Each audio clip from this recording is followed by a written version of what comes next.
عبد المالك موسى الشيخ علدون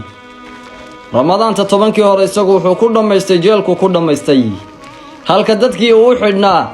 sida kuwa khaniisiinta iyo kuwa kristaanka faafinayay dalka dibadiisa ay raaxaysanayaan ma muslimnima ma garashiyo gobonnima ma iimaan iyo Soomaalinimo iyo Islaamnimo sidani walaalayaal mayno cuntanta waxaad ogaataan roobkan sugaya waxaan ka cabsanaynaa roobkaynu sugayno inuu Ilaahay subhanahu wa ta'ala ciqaab ku badalo dhulka zaracaynu ka sugayno Ilaahay foolkaanaynu ku badalan ka cabsanaya hadaan dulmiga ayna iska daynin ogaada madaxay fariin baan idin diraya siyaasiyiintii ka dambeeyay inuu xidhnaado iyo inuu xilliga jeelka ku sii jiro iyadoo la xukumo la sii daayay fariin baan u diraya habeenkii idinku waxaad ku seexataan sariirihiina kuwa ugu quruxda badan ee ugu raaxada badan walaakin ka dulmideen ma seexanayo ilaahayna ma seexday ogaada Allahu la ilaha illa huwa al-hayyul qayyum wa al-nool wa alla soo taagano wali la ta'khuduhu sinatun wala nawm hurdada iyo luladu ilaahay ma qabato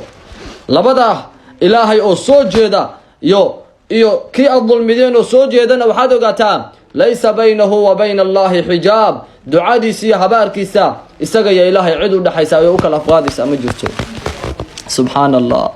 agteena in dadka lagu dulmiyo maraali baynu ku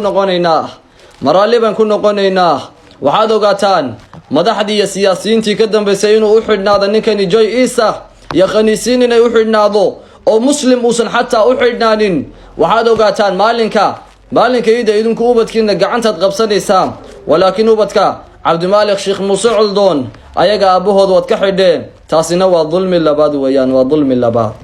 hadii maxkamadu ay ku xukuntay in dambi lagu soo cadeysan waayay uu xidhan yahay ogaada dulmigaasi dalkeena iyo dadkeenu ka go'an yahay